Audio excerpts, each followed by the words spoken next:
ठरलं तर मग या मालिकेच्या जबरदस्त येणाऱ्या भागामध्ये प्रेक्षकांनो मालिका आता सुंदर वळणावरती चालले. म्हणजे आपण पाहिलं की प्रिया प्रेग्नंट असल्याची न्यूज आता इकडे मालिकेमध्ये दाखवली जाते. पण पण नाटकी प्रिया हे विसरलेली आहे की या सगळ्यामध्ये आता इकडे आपला नवरा डॉक्टर आहे आणि तो आपलं खोटं एका झटक्यात पकडून आणू शकतो. मुळातच आता इकडे प्रेग्नन्सीचं नाटक करत प्रिया या घरामध्ये घुसण्याचा पुन्हा एकदा ज्या वेळेला प्रयत्न करत आहे, त्या तिचा हा घाणेरडा प्रयत्न सुभेदार आणि किल्लेदार दोन्ही फॅमिली असा आता एका झटक्यात हाणून पाडणार आहेत की प्रियाला स्वतःलाच आता मात्र या सगळ्यामध्ये नाटक तर केलंय, पण या सगळ्यामध्ये आता मात्र खूप मोठी लाज वाटणार आहे. नक्की असं काय घडलंय, कसं घडलंय, सगळं सगळं सविस्तर पाहूया. आणि अश्विनने ती प्रेग्नेंटच नाहीये हे सत्य जगासमोर कसं ओरडून ओरडून सांगितलंय ते सुद्धा पाहूया. नक्की काय घडलंय सगळं सगळं. आता इकडे सायलीने पूर्णाजीने जास्त वेळ आता मोबाईलवरती रात्रभर बसू नये या कारणासाठी तिचा चष्मा लपवून बरोबर त्याच ठिकाणी ठेवलेला आहे, ज्या ठिकाणी छोटी तन्वी तो आता लपवून ठेवायची. आणि त्यानंतर मग आता पूर्णा ही सगळ्यांना ही गोष्ट सांगते आणि सगळ्यांना जरा धक्का बसलाय. म्हणजे आता हे सगळं सायलीला कोण सांगतंय? इकडे आता कल्पना, प्रताप आणि त्याचबरोबर इकडे आता विमल सुद्धा विचार करायला लागलेली आहे की काय आहे हे सगळं. म्हणजे आता हे सगळं होत असताना सायलीला हे सगळं कुणी सांगितलं? म्हणजे अर्जुनने सांगण्याची तशी काही म्हणजे शक्यता नाहीये. कारण कारण आता इकडे अर्जुनलाच मुळात या गोष्टी माहिती असतील नसतील किंवा आता अर्जुन या सगळ्या गोष्टी त्याला आठवत पण नसतील. मग कसं शक्य आहे? आणि त्यानंतर मग आता पूर्णाई सांगायला लागते, खरं तर लहानपणी जे 5 वर्षाची तन्वी करायचीस ना, ते सगळं सगळं तू आता इथे करते आहेस. असं म्हटल्यावरती मात्र आता स्वतः सायली सुद्धा विचार करायला लागते की हे सगळं काय आपल्यासोबत होतंय. म्हणजे आता आपण हे सगळं कसं काय करू शकतोय आणि हे सगळं का सुचलं मला? आता जर का चष्मा लपवून ठेवायचाच होता तर हा चष्मा मी आता रूममध्ये किंवा पूर्णाईच्या दुसरीकडे किंवा माझ्या रूममध्ये किंवा दुसरं कुठेही मी लपवू शकले असते. हे का मला सुचलं?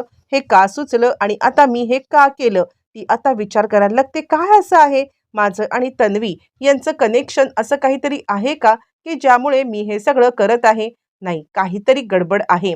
मला या सत्याचा शोध घेतला पाहिजे असं आता ती विचार करत आहे. बरं, हे सगळं चालू असताना मग आता सायली विचार करते, काय करू? काय करू? मी याबद्दल अर्जुन सरांसोबत बोलू का?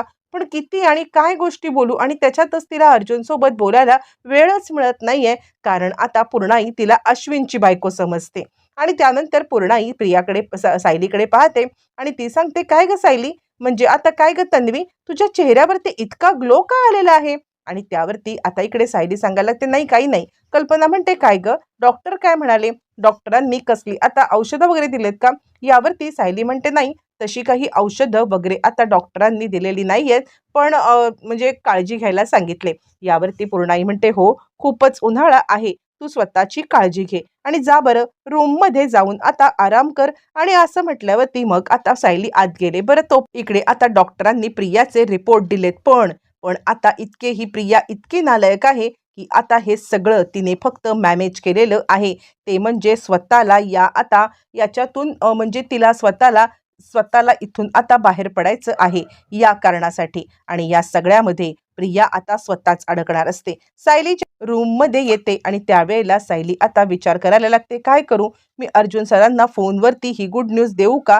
यावरती ती विचार करते, नको, या अशा गोष्टी फोनवरती सांगण्यापेक्षा मी जर का प्रत्यक्ष त्यांच्यासमोर उभी राहिले तर त्यांची रिॲक्शन, त्यांना काय वाटतं ह्याच्यावरती किंवा आता ते या सगळ्यावरती काय विचार करतात हे सुद्धा मी आता जाणून घेऊ शकेन. असं म्हटल्यावरती मग आता लगेचच ती विचार करायला लागते आणि ती या सगळ्यामध्ये विचार करते. आणि त्यानंतर मग आता अर्जुन सरांना घरी येऊ दे आणि मग त्यानंतर मी त्यांच्याशी बोलते असं म्हणत ती आता अर्जुनच्या घरी येण्याची वाट पाहते. बरं, तो इकडे आता अर्जुन स्वतःच घरी आलेला आहे. घरी आल्यावरती आता मात्र इकडे अर्जुन सगळ्यांना खाली बोलवतोय.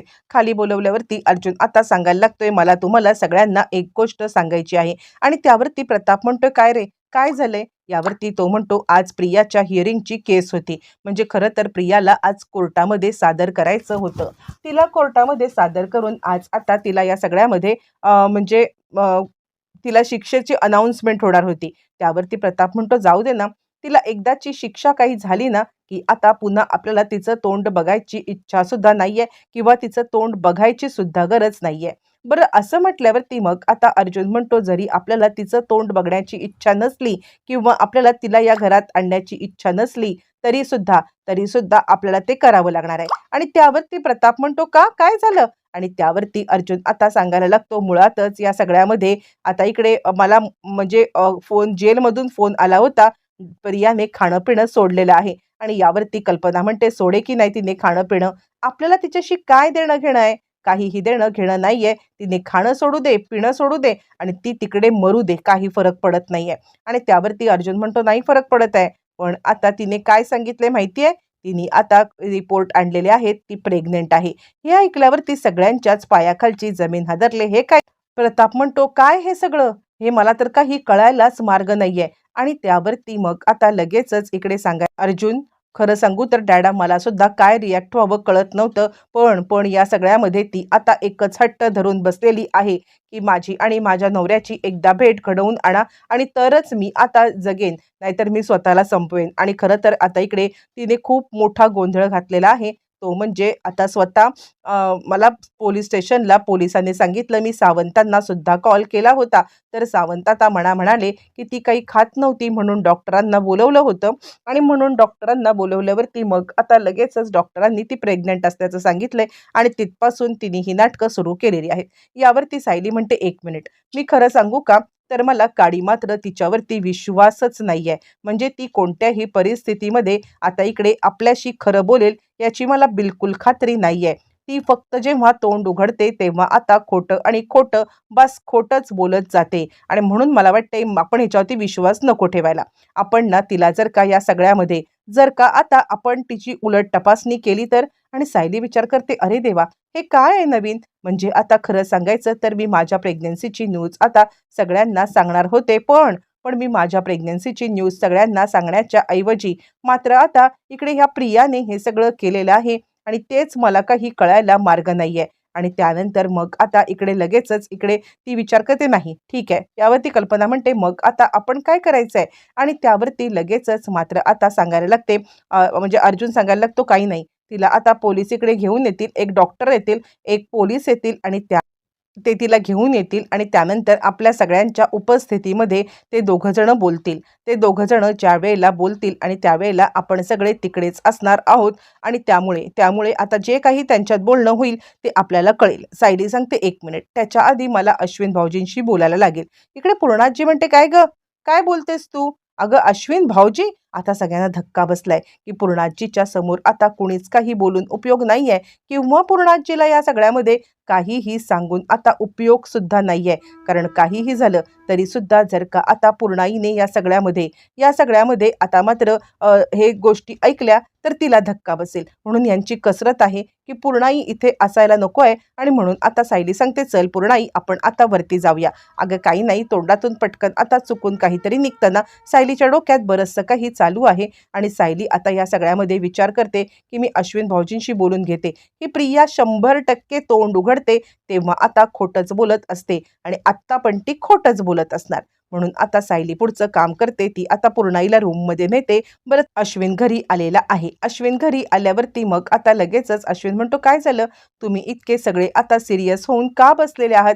आणि त्यावरती मग आता इकडे सायली सांगायला लागते, अश्विन भाऊजी, जे सत्य तुम्हाला समजायला पाहिजे आणि ते सत्य तुमच्यापर्यंत आणण्याचा आता आम्ही प्रयत्न करतोय. आत्ताच पोलीस स्टेशनवरून फोन आला होता, की प्रिया प्रेग्नंट आहे. आता अश्विनला हसावं की रडावं काहीच कळायला मार्ग नाहीये. आणि तो आता सांगतोय, पण सायली वहिनी, माझा विश्वासच नाहीये की ते बाळ माझं असेल. आणि त्यावरती सायली म्हणते, तुम्हाला हा विश्वास नाहीये, पण मला हाच विश्वास नाहीये की प्रिया प्रेग्नंट आहे. आणि त्यामुळे ती ज्या वेळेला इथे येईल ना, तेव्हा स्वतः आता तुम्ही या सगळ्यामध्ये तिच्या आता टेस्ट करायच्या आहेत आणि ती प्रेग्नंट नाहीये हे सत्य तुम्ही जगासमोर आणायचं आहे, हार मानायची नाहीये. असं म्हटल्यावरती अश्विन बिचारा विचारच करत बसलाय आणि त्याला आता समजतच नाहीये, की या सगळ्या डीलमध्ये कसं हँडल करायचं, काय हँडल करायचं. पण सायली आता त्याला खंबीरपणे इशारा देते. बरं तो प्रियाला घेऊन एक डॉक्टर आणि आता एक पोलीस सोबत आलेले आहेत आणि त्यानंतर डॉक्टर आणि पोलीस सांगायला लागतात, हे बघा, यांना आता त्यांच्या नवऱ्यासोबत सोबत बोलायचं आहे आणि त्याशिवाय त्या अन्नपाणी घेणार नाहीत असं जे काही स्टेटमेंट केलंय आणि त्याचमुळे आम्हाला त्यांना आता इकडे इकडे आता घेऊन यावं लागलेलं आहे. आणि म्हणूनच आता इकडे त्यांना त्यांच्या नवऱ्याशी बोलू द्या. तुम्ही आता त्यांना आडकाठी करू नका. यावरती अश्विन आता समोर आलाय आणि बोल, जे काही तुला आता बोलायचं आहे ते सगळं बोलून घे. मला आता तुझ्या खोटारडीशी काही बोलायचं नाहीये. यावरती ती म्हणते, अश्विन, अरे असं काय करतोयस? आपण आता नवरा बायको आहोत आणि येणारं आपलं बाळ हे आता आपल्यासाठी महत्त्वाचं असणार आहे. मला एक संधी दे, मी तुला नक्कीच सुधारून दाखवेन. असं म्हटल्यावरती अश्विन आता तिचा हात हातात घेतो. तिला असं वाटतंय की अश्विन या सगळ्यामध्ये पाघळलाय किंवा अश्विन या सगळ्यामध्ये पिघळलाय आणि आपल्याला मात्र आता तो इकडे म्हणजे हे करतोय. मुळातच आपल्याला तो आता एक्सेप्ट करतोय. पण त्याच वेळेला तिचा हात पकडून आता तो नाडी चेक करतोय आणि त्यानंतर अश्विन आता जोरात ओरडत बोलतोय, खोटारडे, आत्ताच्या आत्ता इथून चालती हो. तुला काय वाटलं मी या सगळ्यामध्ये तुझ्या आता या नाटकांना भुलेन का? अजिबात नाही. तुझ्या कोणत्याही नाटकांना भुलणारा मी आता नाहीये.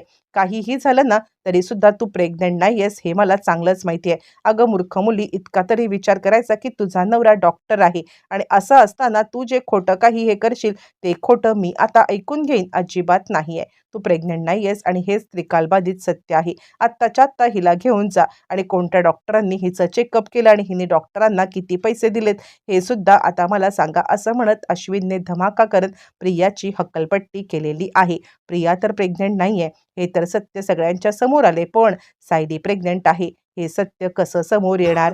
सायली कसं सांगणार? घरच्यांना आनंद होणार का? येणाऱ्या भागामध्ये सगळं कळणार आहे.